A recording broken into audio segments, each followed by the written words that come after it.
Hi guys, it's Gav here from DancePlanet.tv. I've got Burton back with me again, and in today's video we're going to be talking about Kim Huybrechts. Thanks for joining me again, Burton.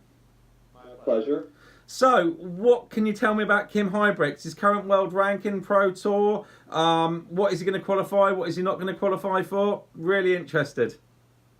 It's been a very strange year for Kim Huybrechts, I think, and we were talking off air about it a bit, where it just doesn't seem like he is the same player as he was a couple years ago. Remember, it's only last year, 2017, that he was in the Premier League for the second time. Yeah. And, you know, especially early in the Premier League, before he had his mother had the health problems, yeah, he was playing really well. He was missing darts to win matches. He was missing darts to save draws in really high-quality matches. He easily could have been 4th or 5th in the table at elimination night instead of bottom. Yeah. If just one dart went. And it wasn't like he was missing them by inches. He was, you know, wrong side of the wire on a double to win a match, wrong side of the wire on a double to save a draw against Michael van Gerwen.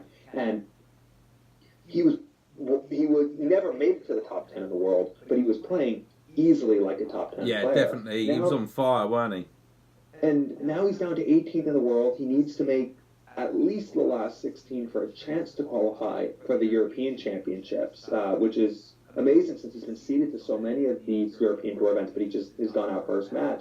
Probably needs to make the quarterfinals there to get in. He's not seeded, so he's going to have to go against the seed second match. Who knows? That could be Michael van Gerwen, that could be Mensah Suljovic. None his luck it will be as well, won't it? He never have the best of luck, does he?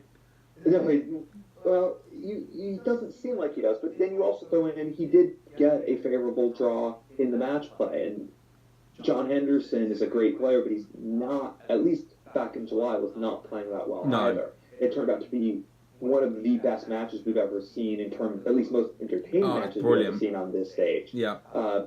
And I was there. It was brilliant. And that must have been great to be there for, you know, the first ever sudden death leg in what, in my opinion, is my favorite tournament. Yeah. Obviously, in my opinion, no one else could have an opinion on my favorite tournament. And he played his gritty old self in that, and so did John Henderson. Yeah, it was brilliant. John Henderson's kicked on, but Kim Huybrechts has just been, one day he's looking really good, and the next day he's looking awful. I think he's changed as a player. I know we spoke about that before we come on as well. But I think he's changed as a player from when he first come on all them years ago, when he was quite quiet and, you know, his girlfriend was in the crowd and players used to laugh and say they were, you know, she was putting them off. Do you remember that when at very, very early days?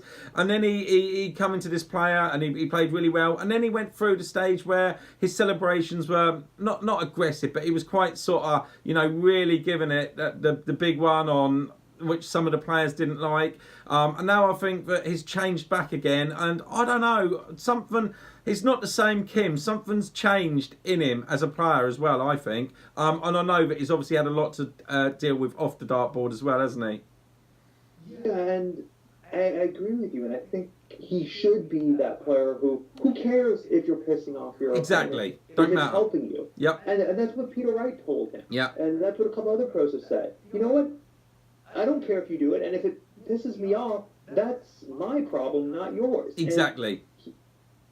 And he feels like he wants to be everyone's friend on stage. You have to be ruthless. And if your celebrations are going to get in your opponent's head, then great. Do it. They are thinking about you and not what they're supposed to be doing. The problem is he's thinking about himself instead of just going out and throwing the darts, and it's making a difference. Now, he has a great opportunity in the Grand Prix in, what is it, next week, 2 weeks from now. Yep. Because he has Jeffrey Desvine, who, of course, has been playing fantastically on the peak events. But he's never had to do this before. He's never done a double in format before, at least as a professional. And then if he gets past that, he probably has Gary Anderson, a player who he can get in his head as well. Yep. If he goes out and beats the Kim Huybrechts of old. But he hasn't been. And you know, right now, I'd expect him to lose 2-0 to Jeffrey Desvine, but I'd also be not surprised at all if he goes out there and kicks on and wins 2-0. Yeah, he needs to do something to change it up. I suppose it's one of those ones as well. When you are really struggling, every match becomes even more difficult because of that, you know, all the money you're defending and that, you drop out of that, what is he, current world rank 18th now? Let's say that he don't do very well in the Grand Prix, and the tournaments coming up and at the Ali Pali. Have you got a position potentially where he could drop down to? He'll be in the 20s, like 22, 23 at the end of the year if he goes out early in those events. So let me just see. I have him 21st at the end of the year, but if he goes out first round or something like that, or second round, a few players will pass him, so probably like 23rd or 24th. And his Pro Tour ranking's down to 29th now. Yeah. He's in danger of falling out of the seeds for the Players' Championship events. If you look at his form in the Players' Championship events this year, it's not been all that good. It's not been horrible, but it's not been good. It's been middle of the line. He's 61st in 9-dart average on the Pro Tour this year, and he's been consistently right around that 90 mark. You know, you look, other than a couple of really bad matches and one or two standout performances, pretty much every match is somewhere between like an 86 and a 94 for him. So at least he's been consistent. But that's not good enough to be a top 32 player. That's one of those players who is sneaking into Ali Pali. His floor game has evaporated. His stage game has evaporated. He looks like a middle-of-the-road player right now. He's playing like one. Once you and the thing is, once you drop out of that 32 and you're not a seeded player, you know, it makes it so difficult. You look at some of the quality players we've seen over the years that have dropped out. Getting back into it is really difficult, isn't it?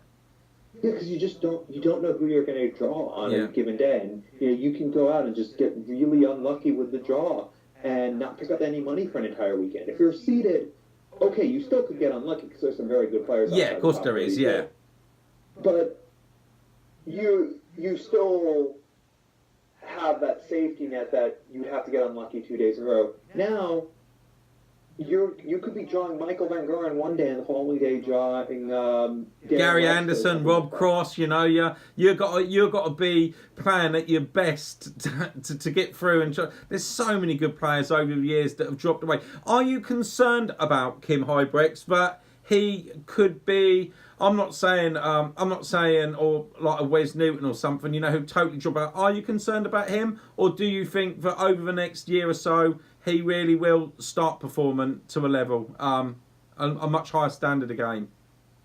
I think there are signs that it could go either way. The last couple months, you know, that win over John Henderson in the match play had to be huge for him. Yeah. Getting to a quarterfinal in Barnsley a couple weeks ago had to be huge for him. It was by far his best performance on the floor this year. Yeah. You know, and he didn't have the most difficult of runs. He had some out-of-form players. He did beat Andrew Gilding, who's coming into some form in the last 16. He beat Tony Alcinas in the second round, who's coming into some form. The only player who beat him was Martin Schindler, who he has just a horror show against over this year. He's played Martin Schindler 3 times this year and has won a grand total of 3 legs combined in those matches. Yeah, but he had to take some confidence out of getting to a quarterfinal in one of these Players' Championship events. But then he goes out the following day and loses first round to Titus Kennick. Yeah, and it's, you know, that's what's consistency. It's the consistency. That's, you know, it's with a dart player, it's being consistent over a long period. That's why Peter Wright, you know, even he struggled.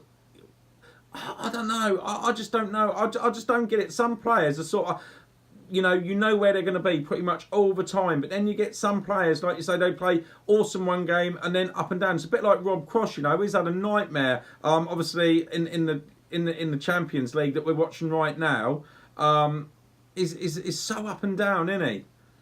Yeah, but at that level, remember though, Rob Cross is at an up and down level where one day he looks like the world champion, the next day he looks like the world number 6. Yeah. You know, that's not a bad up and down to have, because you're still playing really, really well. It's just the difference is this a day where you can win the title, or is this a day you can make the quarterfinal? But I'm on Kim about... Huybrechts, Yeah, sorry, but I mean, like, you know, when he won the Worlds and that, he went through a real dip. You know, he played unbelievable that year before he won the Worlds, didn't he? Become world champion, and then he had a real dip where he didn't get even to a final. What was it? For about 4 or 5 months after that in anything. But that's exactly it. The dip is that he wasn't making a final. Yeah. Kim Huybrechts' dip is that he went 9 months without making a quarterfinal. Yeah, that is true. Yeah. If your struggle is that you just can't seem to get past the semifinal stage. You know, that's kind of where Mensa Suljovic was a few years ago, where he had lost 12 consecutive semifinals. Yeah. But nobody doubted that he was a top 16 player. No, that is He true. was playing like it. Yeah. So Rob Cross's dip was at least, you know, Yeah. okay, he doesn't look like he's the world champion. Yeah. Kim Huybrechts doesn't look like he's Kim Huybrechts. Yeah. That's a big difference. That is a big difference, yeah. Yeah, you put me right there, Burton. Yeah, that's brilliant. So anything else that you want to talk about before, Kim Huybrechts before we end this video? I don't think so. You know, I think he has a very important few months coming up right now. 2018 is for the most part a lost season for him unless he can get a run in a TV event. But at least if he can get a couple decent runs in the Players' Championship events, even if he doesn't get into the European Championships, you know, win a match or two in Göttingen, win a couple matches on TV, make sure that you enter next year in the top 20 still. Yeah. I think that would be a good finish for him. Just at least start the year seated in the Players' Championship events, because he can look back and say, this was a terrible year for me. Yeah, I'm gonna and put it still right. top 32 in the Pro Tour. Yeah, and put it right. That's not a bad place to be at the end of a terrible year. Yeah, definitely. Well, thank you so much for coming on. In the next video, me and Burton are going to be talking about Darren Webster. So don't forget to tune into that one. As always, I hope you've enjoyed it. Don't forget to hit the subscribe button, turn them notifications on, and we'll catch you next time. Bye.